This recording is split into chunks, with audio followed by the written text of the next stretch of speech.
right, so we here, baby. It's DJ Sus One, the feature presentation. My co-host Kenya, Hello. and we got one of the most legendary people in comedy ever.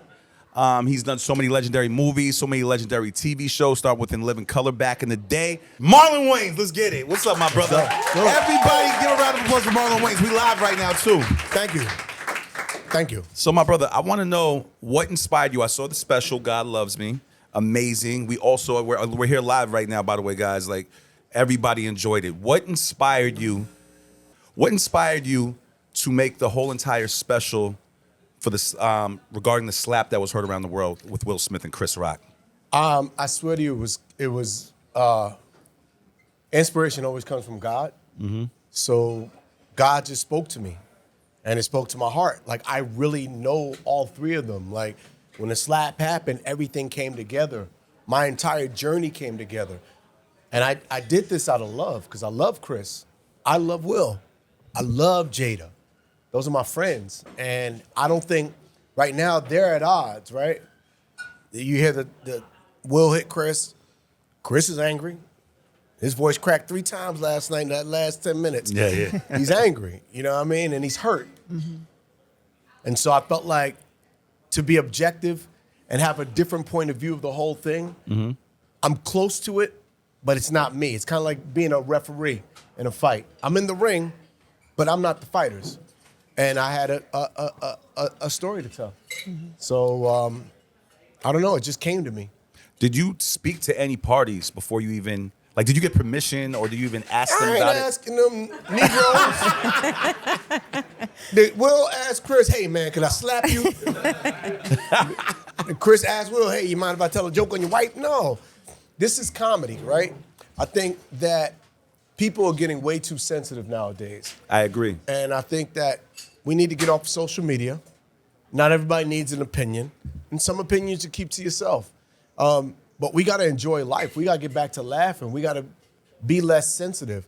And all this is being provoked, I think, by social media. We have to stop it. And, you know, I don't know. I just had so much to say. Mm-hmm. And I thought that everybody needed to hear it. What black people felt, what white people felt. As a black man, what I felt. Like, you know, it allowed me to have the opportunity to say something. And say something real. Everybody thinks that, oh, he's doing a special about the slap that's like last year. No, that's a monumental, epic moment that really, it was just a moment. This was not about Will, Chris, or Jada. This was my journey. They just so happened to be in it. Mm-hmm. Have you spoken to either parties since it's aired? And if you haven't... No, them Negroes ain't called me. What do you think that conversation might be like, though, if you're able to have it? I honestly feel like, I think Chris Rock, because he's a comedian, and I'm bigger than him. No, I think Chris Rock will appreciate the set. He's not going to look at it as an attack. He's going to appreciate the set because he's a comedian. He's known me for so long. He heckled me back in the day. I think Chris is going to be proud of what I put together. I hope they hear that I love them. I don't know how they take jokes, but I hope that we know how Will takes jokes. You all saw how Will took the jokes. $500 million got a way to make it a little sensitive. But I think Will, I don't think I said anything that Will don't know. And then with Jada, it was all love. I could see Jada laughing on key. He's stupid. He a fool. They know me. All my friends in Hollywood know me. I've been getting texts from so many people like, that was beautiful. That was a beautiful, because it was firm and it was fair. And I didn't pick on one person. I told a story about everybody and myself. And it was, you know, it was a love letter. Mm-hmm. And I've gotten nothing but positivity. Because if I did wrong, believe me, that's why I filmed it in Atlanta. Because I wanted to film it in an audience full of like black women. Because what I feel about black women is black women will laugh, but don't go too far. You know, talk to me. I want to hear your message. Black women are firm and they're fair.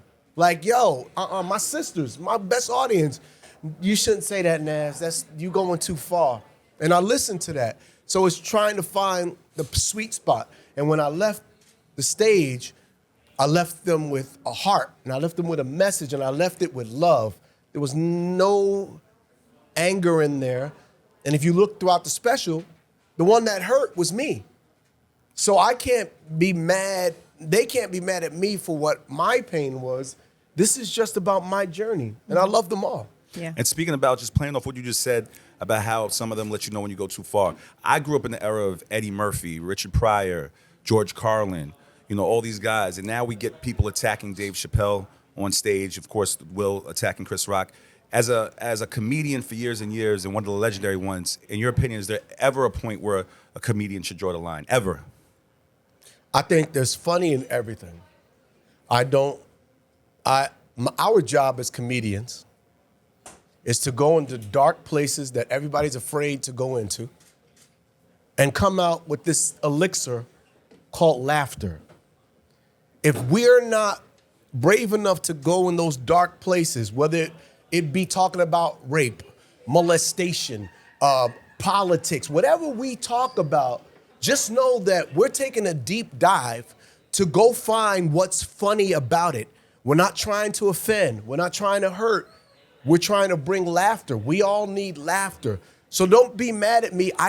There's no such thing as the perfect joke. Mm-hmm. As a comedian, you know what we do? You watch us put these formulas together like a scientist and they blow up in our face. That's what bombing is until you find the right formula. Oh, this amount of oxygen with this amount of hydrogen, and that makes water. You know what I'm saying? We're on stage doing that all the time. And I think we have to be allowed to do that. And also, we're the defenders of the First Amendment. We all have a right to have an opinion. Why do we have to all think alike? Why do I have to only have Republican friends or Democrat friends? Why can't black people and white people see the differences in each other and still be friends? Who's trying to make us one, like fucking one gender, race? We're not. We're different. So let us be different. Mm-hmm. Let's point out what's different, and let's learn to laugh at it. I grew up in New York City, in the projects, right there on 16th Street, 9th Avenue. There were black people, white people, Hispanic people. And the Hispanics, they got three different kinds of Hispanic. They got Dominicans, they got Puerto Ricans, and they got Cubans, and then the Mexicans. So, so there's so many differences. And all we did was talk. Can I curse? Yeah, curse. All we did was talk shit about each other. That's how we made our friends. We had racist jokes. We had these two little people in our neighborhood. We used to talk about their little ass too. But it was laughter, right? And we all made fun of each other. White people made fun of black people made fun of white people, and that's all we did. Sit in the building, smoke weed, drink, talk shit together, sometimes fight, but let another motherfucker come on my block and do something to me. Yeah. Nigga, everyone of every different color, even the little people, they gonna come rushing. And that's what family is. Facts. We have to defend the line to be different. It's okay. Mm-hmm. It's okay to be different. It's okay to crack jokes. See, Will, I think, crossed the line. That's why I was concerned with him. I was concerned for him. Like, we don't have empathy anymore. The fuck is wrong with society where you can't have empathy? So rich people can't have mental breakdowns? We watched a man have a mental breakdown. Don't sum it up to nothing else. That man had a mental breakdown. 30 years or 20 years of pressure, money, his wife, being in these situations, excitement, anxiety, all these things that we never seen, pain, childhood trauma, that man snapped. And unfortunately, Chris Rock cracked the wrong joke on the wrong day. Mm-hmm, mm-hmm. And that was just the breaking point. But there was a lot boiling up before then. And I hit Will. I texted him when he won his award. I actually left the parties because I didn't want to be phony. I didn't want to sit there and be like, yo. No, because I was feeling a certain way. And I'm not a phony dude. If I don't like, I'm not even gonna put myself in that position. Because I would have had to pull him to the side and, what are you doing, man? Are you good? But afterward, I was proud of him for winning that award. You know, we had just did the Fresh Prince thing together, Bel Air. And I was proud of him, and I said, I'm proud of you. But hey, I need you to go sit in 7 hours of therapy on Monday. because you got some real shit going on. And that's real. And I text Chris too, you good? Like, that was a terrible moment for all of us to see. And, you know, I just feel like society is becoming too sensitive. There's so much happening, and we have to be more aware. Get the fuck off social media, get back to living life, and stop being so goddamn sensitive. Well, we I wanted- gotta I tell wanted to jokes address and we that. gotta laugh. We are here to laugh, not fight, not argue, we're here to laugh. Facts. We can cry about shit. If you wanna live a drama, that's on you. You wanna fight? You wanna live an action movie, that's on you. I'm gonna live a fucking comedy and have a great time. That's Heard right. you. That's right. Before you ask This that one jacket question, hot. you see, I got the fur on. I'm sweating right now. Oh, I feel sorry for your neck.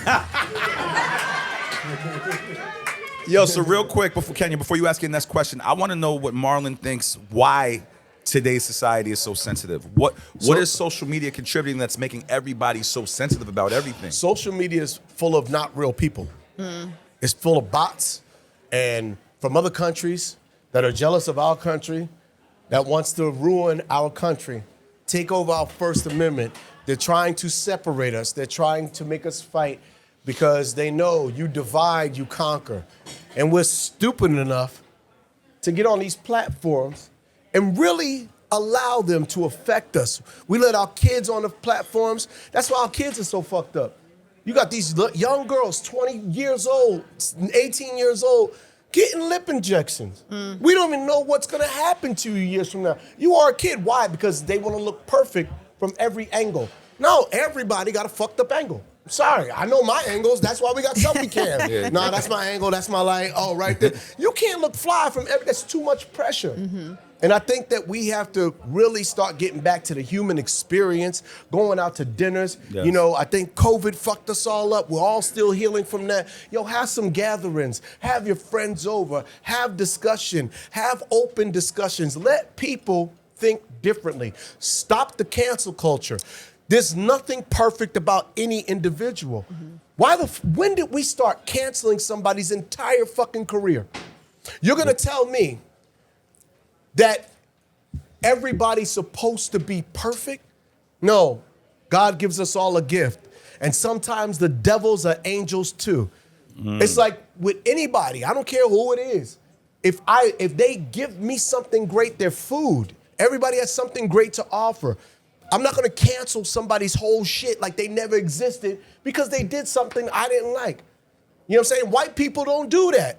White people still watching Woody Allen movies. They calling him a genius. Facts. That's true. Facts. It's They so true. still written It's true. Roman Polanski movies. They calling him a genius. They giving him an Oscars. And what are we doing to ours? We putting them in fucking jail and canceling the fact that they ever existed. So if I play an R. Kelly song, I'm fucking erased from society. That's the one good thing that nigga did. Great music about beautiful things about women. He's fucked up. I'm not applauding what he's done in terms of what's bad. But if you think I'm not gonna celebrate what is good about every person, human, there's something good. Let's celebrate the good and shit out the bad. Stop canceling somebody oh, you said something. He said a bad joke. Fuck that. You throw jokes out there. Some of them don't hit. I'm allowed to think differently. And that's why I got a fuck you mentality. That's why Chris Rock and Chappelle are like, yo, I don't give a fuck. Because they're defending the front line and we're so stupid as people that you don't even see what they're doing. What they're doing is brave, has courage because at least they have the balls to have an opinion and not give a fuck about being judged. How do we solve cancel culture, right? And what do you think we can do as a society to kind of get people the help that they need? Get the fuck off social media. Get off of it. It's programming us. China runs a lot of the social media. Russia runs a lot of it. And they're fucking up our country. We had harmony. We had a lot more love. We were being progressive. We're recessing. It's only breaking us apart. Since when you get mad at somebody because of what their political status is? So if I'm a Democrat, I can't fuck with my Republican friends? Or you can't have, if my friend that's black is a Republican, I don't fuck with him no more? That's silly. That man has his right to choose what he wants to choose. And we shouldn't be mad about it. That's the beauty of our country. And we need to hold tight to those amendments and what makes us special. period. And teach our kids stop being bitch ass niggas. Like, for real. We raising a bunch of bitch ass niggas. Stop this shit. Stop it. Like, this sensitivity, and let's get back to when they stop bullying. I'm like, don't stop bullying. If you stop bullying, nigga, we wouldn't have Apple. I'm pretty sure somebody pushed Steve Jobs' ass on the floor and robbed that nigga over and over again. They took his phone. He said, I'm going to create one that will locate you next time you take it. You know what I'm saying? It's like there's things that we can't allow ourselves to, raise everybody in a bubble, man. We just can't. Get off social media, get back to socializing. What was the creative process like for you when you were putting this special together? You got a napkin? Why is it so hot? We need a towel. Shit. I think I'm looking at you and it's making me hotter. Because y'all were drinking. This nigga got a rat on his neck. This jacket look good right now. It is, it do. You a champ. It's the shots. You take it off and you see water just spill. Right.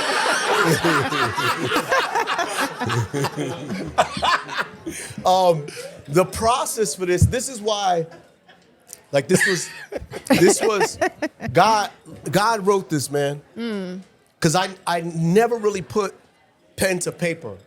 I had bullet points and I just started doing it on a stage. I wrote this entire set, literally, on a stage. I started out in Oxnard right after the Oscars, and I was so affected by it, I was like, I gotta talk about this. And I started talking about it. By the end of the first show, I had 10 minutes. By the end of the weekend, where I did 7 shows, I had 15, 20 minutes. And I kept doing it, and I wrote this and did it. Normally you tour for a year, 2 years with material. I did this within a year, which means I finished the product because in August I filmed it. So from March 27th, 2022 at approximately 10:32 p.m. Eastern Standard Time to 7:32 Pacific, I started writing it and then I filmed it on August 7th. And then I cut it together and I licensed it to HBO. I came out of my pocket to do it because I wasn't gonna wait on a deal because everybody's like, no. I was like, nah, I'm not waiting on y'all. I'm gonna do this shit myself. So I put my money down on this project and was like, I'll license it or I'll do this shit myself. I was gonna release it on Moment. Then HBO saw it and they was like, we need this. It's like, this is great. And there's snobs over there. They're like, nah. They tell you no quick, but they was just like, we love this. We love the message. We love the jokes. We love the performance. We love what it says. And they took a chance and they licensed it. And that's what took me so long to get it out. Otherwise, I could have did it in August live. I know you're an honest comedian, but I'm asking for everybody listening right now. So all of these stories were true. Chris Rock heckling you early in your y'all career. ain't sitting there lying. I feel like it was so disrespectful of him, though. Chris was being a big brother. Maybe Damon did that to him. I don't know. But no, I don't think Damon. We're supportive. Everybody, that's his way of checking my chin. Come on, nigga, where the jokes at? He's literally, that's just him. He sits there and you hear that little dark laugh. But he don't know that I was hurt by that. He don't know I quit stand up for 20 years. I was broken. But that was God breaking me. How badly do you want it? You gonna let one man or one bad night stop you from potential greatness? That's on you. And I sit there and I swear I'm grateful because I know he's not a devil. Chris is an angel.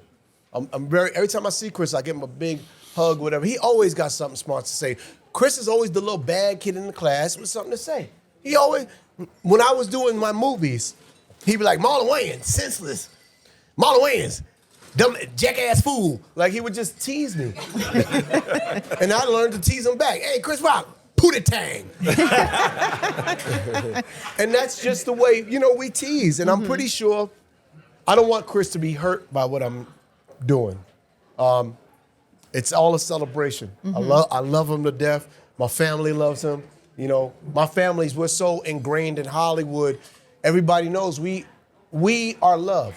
We did In Living Color. You know what's great about In Living Color? The people that we make fun of laugh the loudest. That's what's missing with today's world. Yes. Fucking The Living Color, shows like that made fun of shit. Why? Because all these streamers, all these networks are listening to social media and they're afraid to take chances on real shit. Now they're stopping, they're putting the bottleneck in the process. Not us. We're always gonna be like that. They gotta open up the floodgates and let us do what we do. We artists. So Which this is a good segue right here because Yeah. I was going to ask it later on, but there's been rumors for years that there could be a reunion of In Living Color. I don't know if that's true. I don't know if that's just something somebody made up on the internet. Is there any truth in that? I know 5 of the niggas on the show, and I never heard that shit. No. All right. So Yeah. So I want to talk a little bit about like being a black man in Hollywood and what that experience has been like for you. See, being a black man in Hollywood, being a black person, being a minority in Hollywood is tough. Not just black. You know, I look at the Asian people doing their thing, man. It's hard on them. They just now getting Oscars. Just now. And Hollywood's not funding their stuff. They're coming from overseas getting Asian money and coming here like, nah, this is dope. You know? Latinos, they buy most of the movie tickets. And they only do maybe one movie a year with Latinos. Fuck Hollywood. No, you don't wait on Hollywood. Thank you. You don't wait on Hollywood. Hollywood is a bank. And the decision makers don't get the content. Hollywood didn't make me. I made me. I've been writing and producing since I was fucking 19 years old. give it up for that. So you don't get to choose, Hollywood, how the fuck I'm gonna make you money. If you wanna get in, get in. But if not, you're not going to tell me because they do this. They wait for you to get hot. And then they bet on you with a bunch of bad fucking movies. I've been able to understand story, produce product, learn to write scripts. Now I really know my audience. I know how to deliver something really strong, really great. Now I'm gonna go get some money. I've done nothing but made Hollywood money. If you look at Wayans movies, we 1,000% on our money. You want a good investment? You bet on something Wayans. We started Fox Networks, WB Network, got Netflix hot. Like, you know, we do this shit. Like every time in Living Color, when we did Don't Be a Menace, Miramax made money. Guys, don't get it twisted. In Living Color helped Super Bowl too. There wasn't a Super Bowl halftime show the way it is today if it wasn't for In Living Color. Don't get that twisted. And you make stars. Look at Living Color. What my brother did on Living Color. Everybody's a star, including the dancers. Ain't that some shit? Yeah. Yeah. Shout to J-Lo. Yeah, man. It's because, and they act like this is an accident. No, this is what we are. We're fucking Jedis. You don't get to tell me that I'm not. And I've never subscribed to wait in line, waiting on Hollywood to choose when I make it. No, you don't get to do that. I know when I'm ready. And if you want to make some money, then you bet. And if not, fuck you. I'll find the money. I'll do it myself. But I'm not waiting on you. I love it. And because that's what they're doing. They're waiting, and it's one nigga at a time. Yeah. And that's not fair. Well, there's so many talented people, and we have to just keep creating and waiting on them to go, okay, it's hot enough, because they're trying to wait on, is it a safe bet or not? Right. Yeah, it's a safe bet. It was a safe bet when we did Scary Movie for $19 million, and that shit made $350 million worldwide.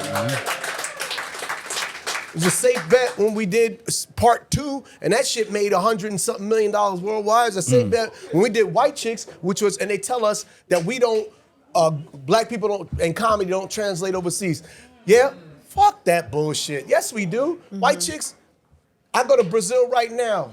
They sing the branquelas, branquelas. I know what they call that shit. I go to Europe. I'm Africa. You know how big my numbers are in Africa? They don't tell us this shit. They try to tell us that we ain't, but we are. And when you've been doing it for as long as I'm doing it, I'm just like, I'm not waiting on y'all no more. You don't get to, I'm not looking at the Wizard of Oz going, make me, bring me home, click my heels 3 times, and take me back to Kansas. I'm not looking at them for that. Fuck that. I'm the Wizard of Oz. I know how to get myself back home. And it's empowerment and it's consistency, and you just know what you do. I've been doing this too long. I can tell young brothers how to do this, but you don't wait. Tyler Perry, he got the business right. He bet on himself. That's what I'm starting to do. I'm gonna start betting on myself because I know I've been doing this 30 years. I'm too good. That's This good. inspiring conversation. Yeah, that's good. What's in the future plans for Marlon Wayans? You've done so much, legendary movies, legendary TV shows, now comedy specials. Like, what's in the works? What's in the plans? I know I'm gonna keep. Now for me, it's about the excitement. Like I got a project called Book of Marlon over at Stars, and it's a movie, a TV show about my life, and I reference the Bible a lot because my dad's Jehovah's Witness, and he raised us with the book so much. Like that's why y'all don't be hearing nothing about Wayanses. We good. My mother and my father raised good kids, and my mother and father raised my nephews and my nieces to be good people, and so. I reference the Bible, God loves me, because that's my father in me, right? And I always give glory to God, because without God in this journey, we are all lost. Amen. Applaud that. Applaud that, Amen. everybody. I need Amen. everybody to applaud that. Amen. Do you think that this is a bit of a ministry for you? Huh? Do you think this is a bit of a ministry for you, your work? I'm at a different point in my career, right? I've been doing it for 30 years. And so I've created a lot. I've always been I'm a humble dude. I don't throw myself out there and go conversations and things like that. Don't mean nothing to me.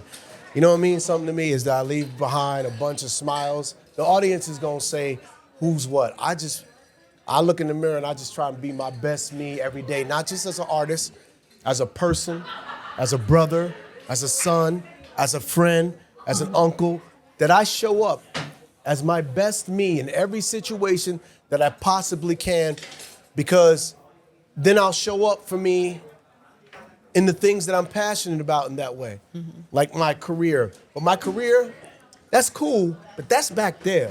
My family is my everything. I show up. I practice being good with my friends because I got to show up for my family. I got to show up for my nephews and my nieces. I got to show up for my brothers and my sisters. I got to show up for my kids. That's what's important. Those are the titles that mean something to me. And yes, I'm at this point in my life where I'm not excited. Oh, I'm doing this movie, or oh my God, I'm excited to do Book of Marlon, you know. And it's a story. Basically, it's I think everybody's life is a Bible story, right? Everything you go through in life, the best things in the Bible happen after something tragic, and that's the way my life is. But instead of just lessons, I get jokes. The worst thing happens to me, and I go, "Oh, you know what's funny about this shit? You know what's funny about gonorrhea?" And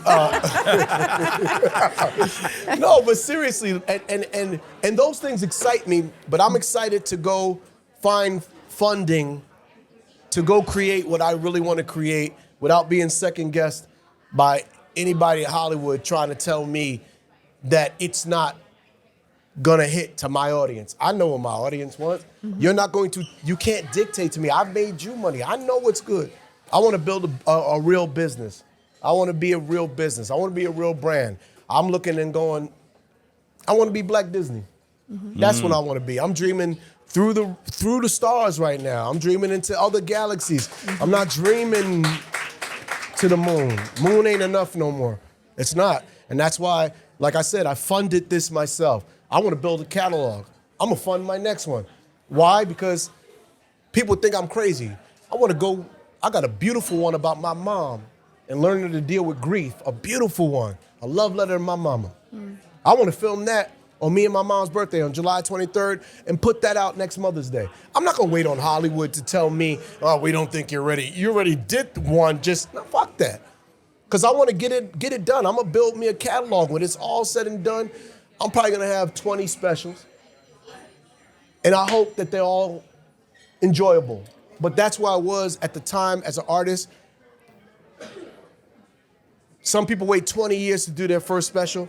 I want to do a special every year and a half. I don't want to tour with the same material. No, I get bored. I get it to a place, I think it's great, I'm filming that shit. And then what's next? I want to write something new. I'm a writer.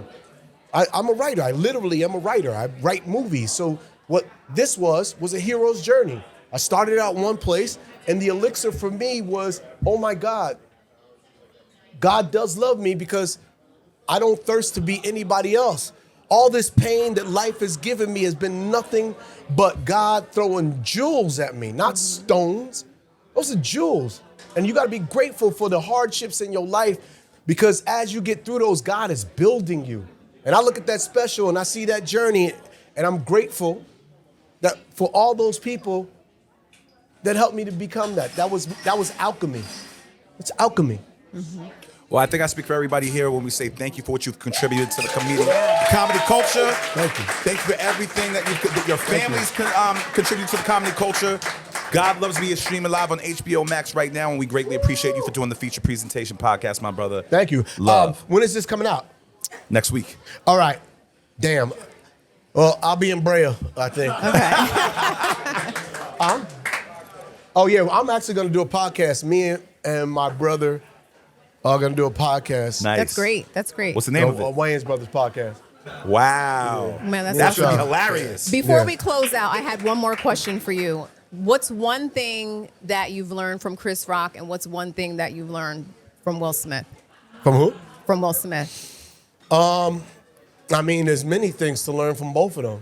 You know, I learned from Chris Rock that in order to get great at something, you got to do it a lot. You know, I watched Chris bomb a lot. I was a kid. I was in comedy clubs with Chris, watching, because Damon used to sneak me and Sean into comedy clubs when we was like 10 and 11 years old. And Craig was like 4. And we'd be in comedy clubs, and I watched Chris. Sometime he'd eat it, but he just kept going up. Just kept going up. Just kept going up. And just kept getting better. And he just kept getting better. And then he's fearless. I'm gonna talk about what I'm gonna talk about, whether y'all like it or not. And I learned how to attack a stage like a panther or a tiger. You watch him on a stage, he's attacking the stage. He's roaming. Me, I sit in the pocket a little bit more, and then I go all over the place. I learned, have your own style. I don't have a style. You know what's the greatest thing for me is that all these impressions Jay Farrow does, that nigga can't do me. Really? And he's a brilliant impressionist. I love Jay. I love him. But I'm a hard one to do because I don't have a thing. I could do characters. I could play white chicks. I could play little people. I could play 7 people in one movie. I don't have a specific voice. I don't have a thing I do. I act. I communicate. I'm a different dude. I'm a different breed. And I don't have a thing. And I don't know. I think Will Smith taught me how to represent, don't marginalize yourself. That you can be a black international superstar. That black people can do those roles that they only assign to white people, and we can be heroes too. We can be a superhero. We can be a cowboy. We can be the last man on earth. He had vision, and he didn't let somebody tell him what he was. He said, no, I'm going to be what I choose to be, and either you're going to bet on me or you're not, and I'll bet on myself. There was times they wasn't going to send him to Korea. He was like, all right, so I'm going to pay for my own way to get to Korea because I need to go do Korean press. Why? Because I'm going to blow that market up. Mm-hmm. And he did. Sometimes you got to bet on yourself because they don't have vision for you. You got to have vision for you. You have to believe in yourself. Don't ever let anybody marginalize what your dreams could be, and just be fucking fearless in this journey, man, period. And really bet on yourself after you've done the time. For me, it's doing the time. I quietly do the time. When I first came out, I was an actor. I've been acting since I was 5. And then I went to performing arts high school. So I had real training in performing arts high school. So by the time I came out as an actor. And then I said, I'm gonna learn to write because I gotta create stuff for myself. Because I didn't get because I got the role in Batman, they wrote me out. And I was like, fuck that. I'm not waiting on Hollywood. So I started writing. And then I learned to produce. And after I learned to write, star, and produce, I said, I've been a star for 20-something years. I want superstardom. How do I get there? As a black actor, writer, producer, who's the biggest stars? Comedy stars. I need to get stand-up comedy. I need to learn to do stand-up comedy. So at the ripe age of 39 years old, I started doing stand-up comedy. Because for me, I've been a star for 30 years. I'm looking for superstardom. I'm looking to sell out gardens. I'm looking to sell out arenas. I'm looking to sell out internationally. I'm looking to Michael Jackson comedy. But keep it intimate, keep it real, and always respect the art and respect everybody that pays $1 to see me. I want you to get at least that amount in laughs. You pay $100, you should get 100 laughs. So, and it's not about being big. It's just shine the brightest I can while I'm still living and breathing. And when it's all said and done, I left some beautiful things behind. Yeah, and God loves us. Huh? And God loves us. He does. God loves- Each one of us. Give it up for Marlon Wayans right now. Thank you. Thank you.